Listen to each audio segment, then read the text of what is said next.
تھا کہ ہم اپنے اطراف میں سرسری نظر دوڑائیں تو مسلمانوں کا ٹھاٹھے مارتا ہوا سمندر نظر آئے گا۔ کوئی ملک، کوئی شہر، کوئی قصبہ، کوئی بستی، کوئی علاقہ ایسا نہیں کہ جہاں اسلام کی روشنی نہ پہنچی ہو۔ ہر طرف اسلام ہی اسلام ہے، ہر طرف مسلمانوں کا ٹھاٹھے مارتا ہوا سمندر مجھے اور آپ کو نظر آئے گا۔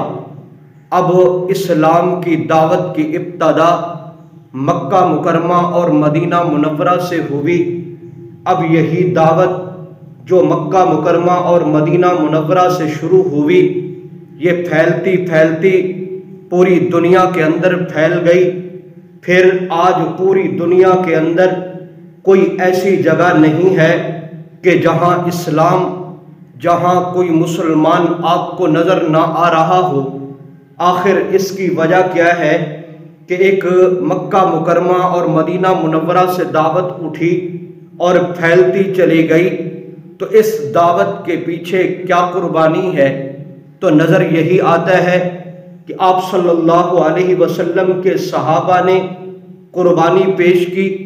آپ علیہ الصلاۃ والسلام کے صحابہ کے بعد جو حضرات آئے، اسلام سے محبت رکھنے والے، اسلام کا دل کے اندر جن کے لگاؤ تھا، دین کی محبت تھی، تو انہوں نے قربانیاں پیش کی۔